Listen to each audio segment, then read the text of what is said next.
Greetings, folks. Tom Bruno, Combined Martial Arts of Boston.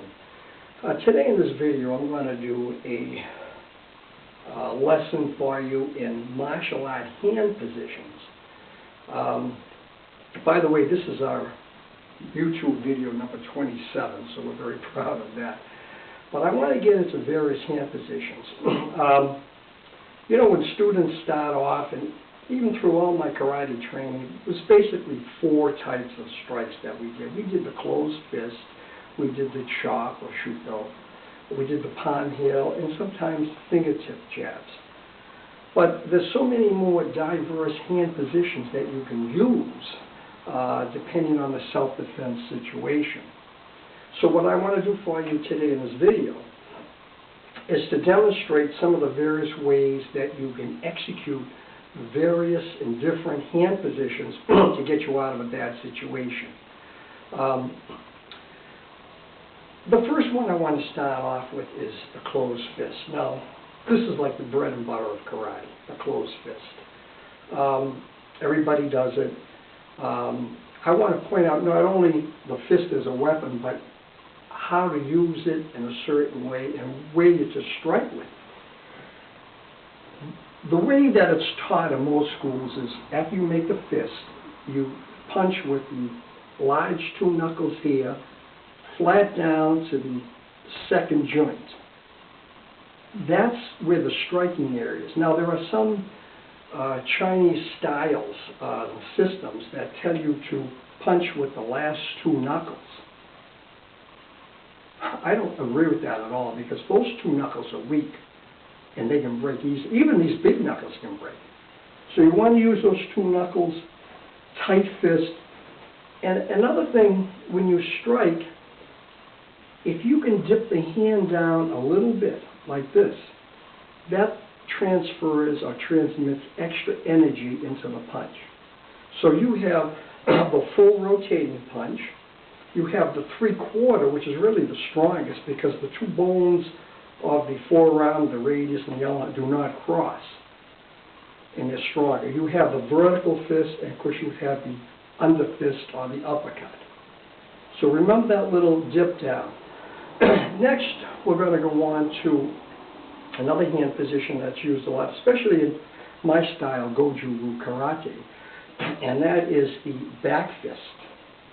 Again, I want to caution you to use the 2 knuckles here. If you use the back of the hand where there's 4 metacarpals and you bang someone in the head, chances are you're going to break those metacarpals. And believe me, I have broken both metacarpals in both hands. So I know from experience, you want to use the knuckles. And again, when you strike, if you can do that little bit of a flip, or that little twist of the wrist, and transmit energy into those 2 knuckles, that's even better. So you get this motion going here with that.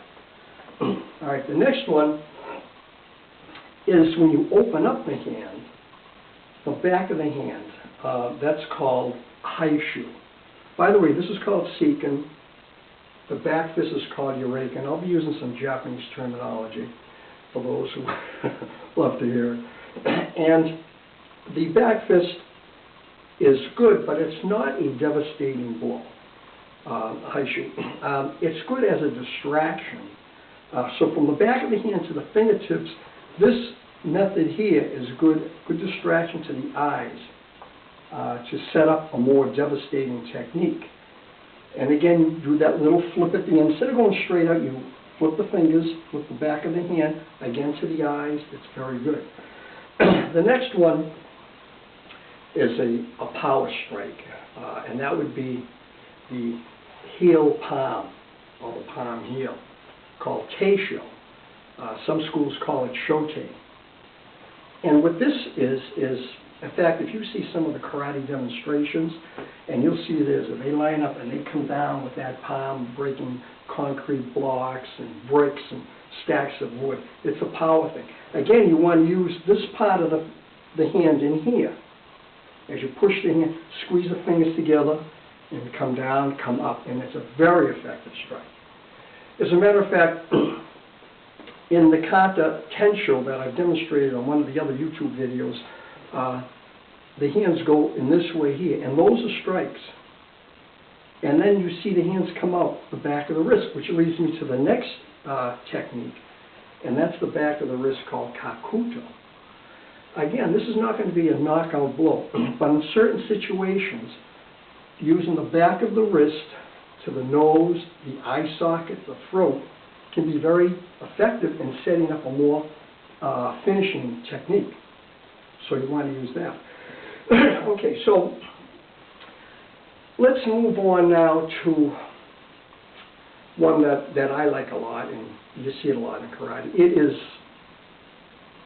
well, it's probably the most popular technique, and that is the shuto, the knife edge. When you think of karate, this is what you think of, coming down the shuto. But again, I want to warn you, don't strike from here to the little finger. Again, this affects the heart and the small intestine vessel and heart, and you can damage it. You want to strike from the middle of the palm up to even the wrist bone. And the nice thing about the shuto is that not only can you strike downward, but laterally and reverse. And again, when you do the strike, if you turn the hand over, rather than just going from here to strike, I mean, that will hurt, and you'll cause damage. But if you can twist the wrist, again, to transmit that energy into the strike, even this way, much more effective. And again, we like to do it with the thumb, and you don't want to strike shuto like this, because if you miss, you hit a collarbone, you can break your own thumb. The next one that I like to do is what they call the leopard paw. Now, in certain Chinese kung fu styles, they'll call four-knuckle fist, that is the second joint of the knuckles as you strike, a leopard paw. Hurricane is the Japanese term. This is a good strike. You squeeze the fingers together, push the thumb here into the larynx, into the throat, into the eyes, into the side of the neck. An excellent strike. All right, moving on from that, we have the, if you open up the hand, you have the fingertip strike, nukite.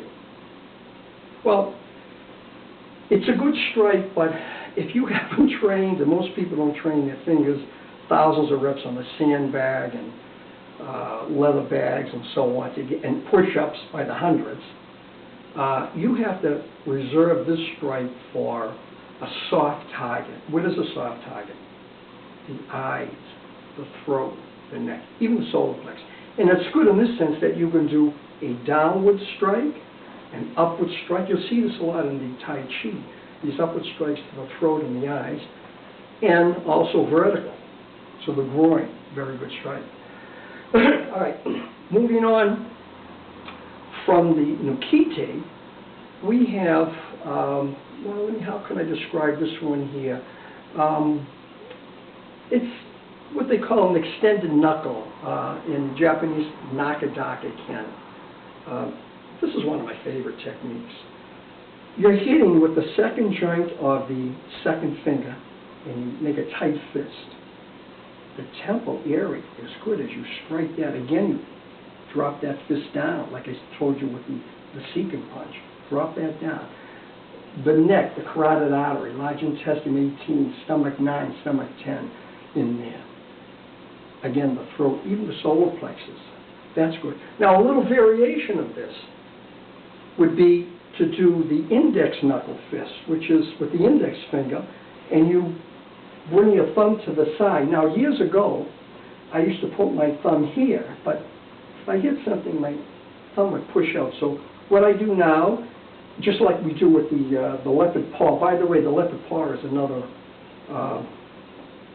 kung fu style, too, that they use. You know, and that's really good for the throat, the leopard paw. But this one here can be a variation of this, and that's called Ippon Ken. All right, so moving on, we have, and this one is not popular at all. You'll see it in some self-defense books and videos, it's called the Y hand, because it looks like the letter Y. In Japanese, it's called Koko, K-O-K-O. And it's a good shot to the throat. I like to use it when I'm doing a throw, osotogari, it's a judo throw, as you know. Instead of pushing up with the chin or the wrist, if you strike to the throat, as you do that sweep right here, very effective.